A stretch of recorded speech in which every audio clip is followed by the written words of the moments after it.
नमस्कार साथियों। हमने पूर्व में कवि कुंवर नारायण की दो कविताओं का पूर्ण भावार्थ हमने समझ लिया है। पहली कविता थी कविता के बहाने इन दिनों, और दूसरी कविता थी बात सीधी थी पर कोई दूसरा नहीं। इसी दौरान अध्यापन कार्य कराते हुए, आपको ऑनलाइन वीडियो डालते हुए एक छोटा सा सम्मान, अब छोटा क्या, मेरे लिए तो काफी बड़ा सम्मान है पर संभावित है। देखिए, मुझे हिंदी विकास मंच के द्वारा सम्मानित किया गया है। हिंदी विकास मंच अंतर्राष्ट्रीय सम्मेलन आयोजन ओलंपियाड का, वहाँ भाषा सारथी सम्मान मुझे प्राप्त हुआ है।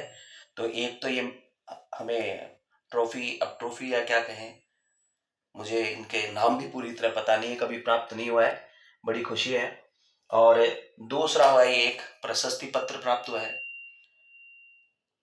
तो देखिए, एक छोटे से कार्य के लिए, छोटे से थोड़े से योगदान के लिए जो सम्मान मिला, उसके लिए मैं दिल्ली विकास मंच, जो हिंदी विकास मंच है, उसका बहुत बहुत आभार प्रकट करता हूँ। वहां पर आज तक के मुख्य कार्यकारी श्रीमान सईद अंसारी जी आए थे, और भी काफी सारे विद्वतगण वहां थे।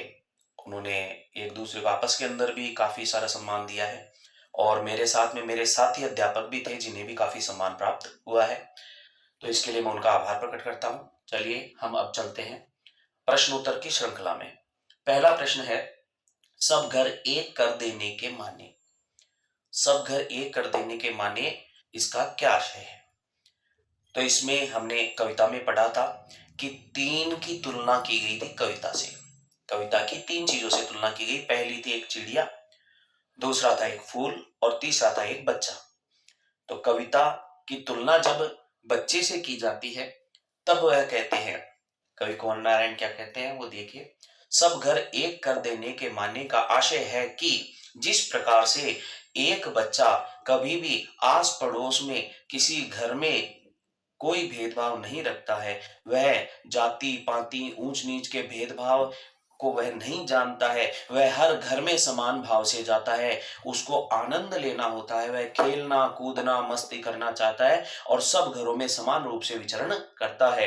उसी प्रकार से कविता भी जब लिख दी जाती है तो वह किसी प्रकार का कोई भेदभाव नहीं फैलाती है, बल्कि वह सबको प्रेम भाव के साथ, सद्भाव के साथ, एकता के साथ आपस में जुड़कर रहने का संदेश देती है। यह है इसका उत्तर। दूसरा प्रश्न है, उड़ने और खिलने का क्या तात्पर्य है? उड़ने और खिलने का कविता से क्या संबंध बताया? चिड़िया आकाश में उड़ती है, इस कविता में आया था। चिड़िया आकाश में उड़ती है, यह आया था। साथ के अंदर फूल है, वह खिलता है। चिड़िया जब आकाश में उड़ती है तो उसकी एक निश्चित सीमा होती है, उससे ज्यादा वह नहीं उड़ पाती है। और फूल जब खिलता है तो वह एक दिन खिल सकता है, या ज्यादा से ज्यादा 2 या 3 दिन खिल जाता है। हर फूल के खिलने की एक सीमा होती है, उसके बाद वह मुरझा जाता है। जबकि कविता जब एक बार लिख दी जाती है तो कविता की जो उड़ान है वह अनंत ऊंचाइयों तक होती है। कविता है बहुत दूर दूर तक पहुंचती है, क्योंकि किसी भी चीज के बारे में, प्रकृति के किसी भी तत्व के बारे में कविता लिखी जा सकती है। जैसे सूर्य के बारे में कविता लिख दी, चांद तारों के बारे में कविता लिख दी, अनंत आकाश की ऊंचाइयों के लिए कविता लिख दी। इस प्रकार कविता की कोई निश्चित सीमा नहीं होती है। समझ में आ चुका होगा। चिड़िया की उड़ान की एक निश्चित सीमा होती है, और कविता की उड़ान की कोई निश्चित सीमा नहीं होती है। जो चीज कविता की उड़ान जानती है वो चीज चिड़िया की उड़ान नहीं जानती, अर्थात चिड़िया उस वैसा उड़ना नहीं जानती। दूसरा है खिलना। फूल खिलता है, मुरझा जाता है, लेकिन कविता जब एक बार खिल जाती है तो वह अनंत काल तक अपनी खुशबू फैलाती चली जाती है। इस प्रकार से इसका उत्तर हो जाएगा। तो एक बात कहना था आपसे कि अपन जो ये प्रश्न उत्तर करते हैं, इनमें याद रखिएगा प्रश्न को ध्यानपूर्वक पढ़ना है। उत्तर आपको कितना आता है ये इसी बात पर तय है कि आपने प्रश्न को कैसे समझा है। प्रश्न ही उत्तर का कारण बनता है। तो प्रश्न को ध्यान से समझें, प्रश्न के आधार पर उत्तर लिखना सीखें, रटने की प्रवृत्ति को त्यागें और शब्द भंडार पहले बढ़ा लें। पासबुक गाइड वगैरह देखने को कोई दिक्कत नहीं है, लेकिन उसको देख करके उसको सेम रट लेना वो ठीक नहीं है, क्योंकि आपका शब्द भंडार बढ़ेगा, तब आप परीक्षा में बेहिचक बहुत अच्छा उत्तर लिख पाएंगे, बहुत अच्छे शब्दों का आप प्रयोग कर पाएंगे। तीसरा प्रश्न है, कविता और बच्चे की समानता बताने के क्या कारण है? कविता और बच्चे को समान बताएं। ये पहला प्रश्न और ये तीसरा प्रश्न लगभग समान जैसा एक जैसा उत्तर दिखने वाला है। तो इसमें देखिए कविता और बच्चे में ये समानता है कि बच्चा जिस प्रकार से एक घर, दो घर, तीन घर, आस पड़ोस सब जगह घूमता फिरता रहता है और वह कोई भेदभाव नहीं करता, उसी तरह कविता हर घर में पढ़ी जाती है। उसी तरह कविता हर घर में पढ़ी जाती है। हर वर्ग का जो है विद्यार्थी है, चाहे वह किसी भी उम्र का हो, वह कविता को पढ़ता है। कविता में सबकी रुचि होती है, बच्चे में भी सबकी रुचि होती है। बच्चे में भी हम देखेंगे कि जो चाहे बुजुर्ग हो, चाहे औरत हो, चाहे कोई उसके हम उम्र हो, चाहे उसका कोई बड़ा भाई, बड़ी दीदी हो, इन सब की जो जो है रुचि है उस बच्चे में होती है। उसके साथ खेलना चाहते हैं, उसको खिलाना चाहते हैं। ऐसी की ऐसी रुचि होती है कविता के लिए। भाव रूप में भी बच्चा सबको प्रेम बांटता है, सबसे प्रेम करता है, सबसे लगाव रखता है और सबको प्रेम देता है। इसी प्रकार से कविता भी सबको भाव रूप से प्रभावित करती है, सबके हृदय में विभिन्न प्रकार के रसों का संचार करती है, सबको प्रसन्नता प्रदान करती है। तो इस प्रकार से कविता और बच्चे की तुलना की गई है। ठीक है। चौथा प्रश्न है, कविता के संदर्भ में बिना मुरझाए महकने के माने। बिना मुरझाए महकने के माने, ये देखिए इसमें खिलने से जुड़ा हुआ ये वाला आ गया। मुरझाता कौन है? फूल। फूल एक बार जब खिल जाता है, अपनी खुशबू फैलाता है, आसपास के पूरे बगीचे को जब खुशबू से भर देता है, सुगंधित कर देता है, लेकिन उसके बाद एक बार उसे मुरझाना होता है, और मुरझाना होता है तो वह मुरझा जाता है। लेकिन कविता जब एक बार खिल जाती है तो अपनी खुशबू अनंत काल तक फैलाती रहती है।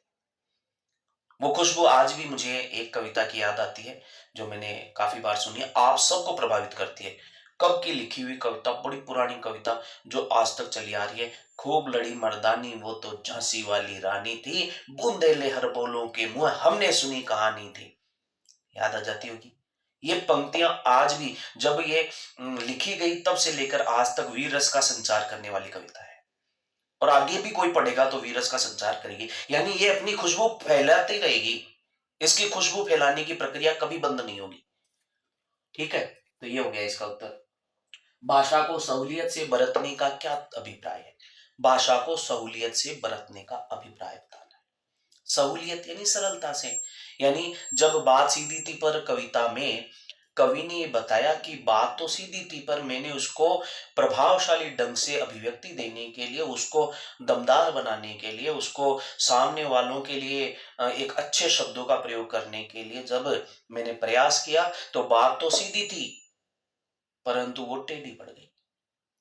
वह सहूलियत से उसको बरता नहीं गया। इसका मतलब सरलता के साथ, सरल शब्दों में, सरल वाक्य में उस बात को प्रकट करना सहूलियत से बरतना होता है।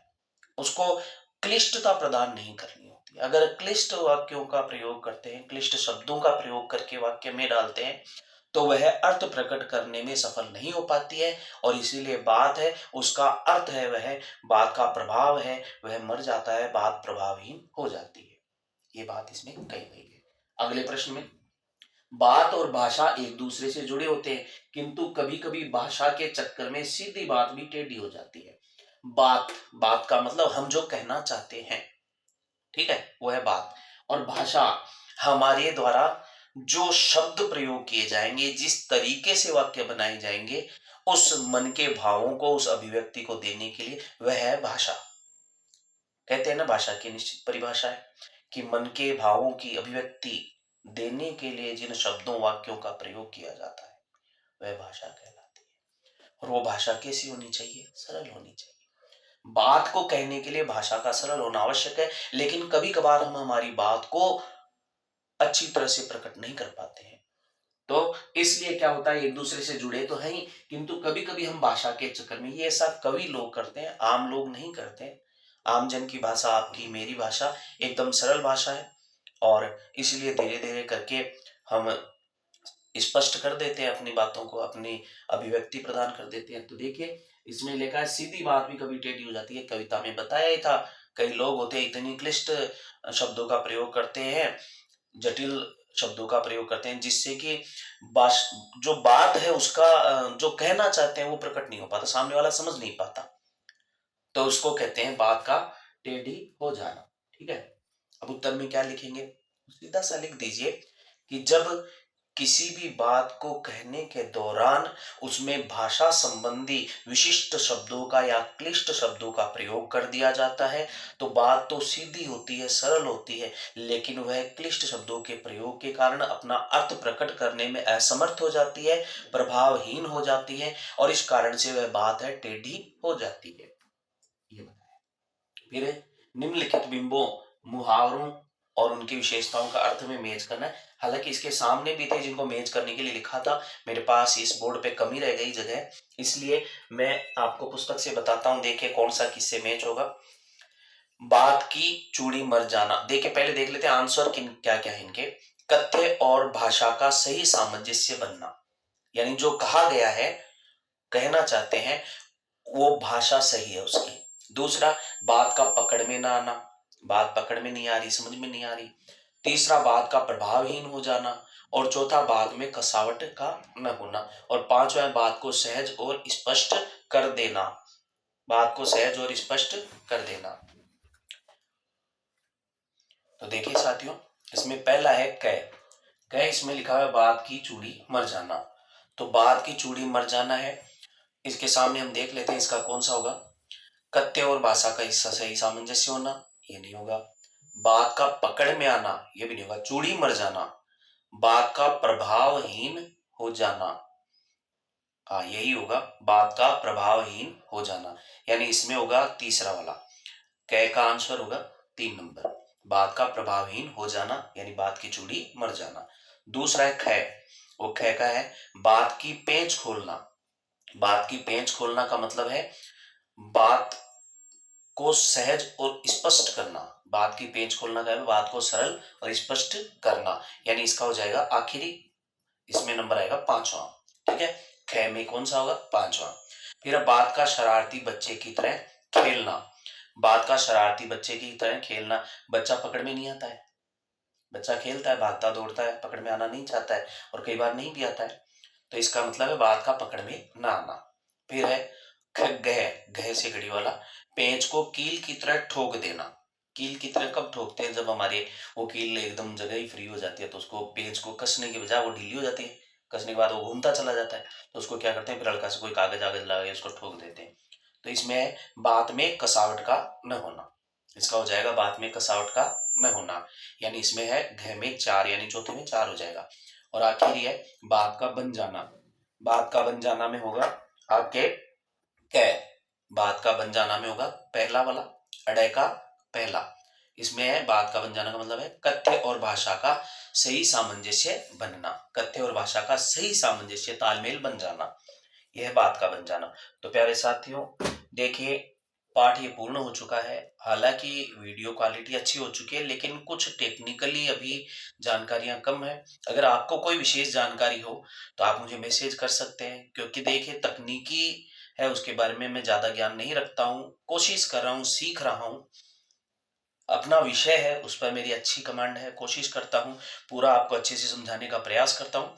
अगर कोई कमी हो, त्रुटि हो तो उसके लिए माफ करें, क्षमा करें, लेकिन सुधार पूरा है, पुख्ता है, 100% का है। आज फिलहाल 2 दिन से काफी थोड़ा तबीयत भी नरम लग रही है, तो जो भी है ठीक है। अगला पाठ हम करेंगे एक परफेक्ट मैच में, एक परफेक्ट तरीके से। तब तक के लिए जय सिया राम।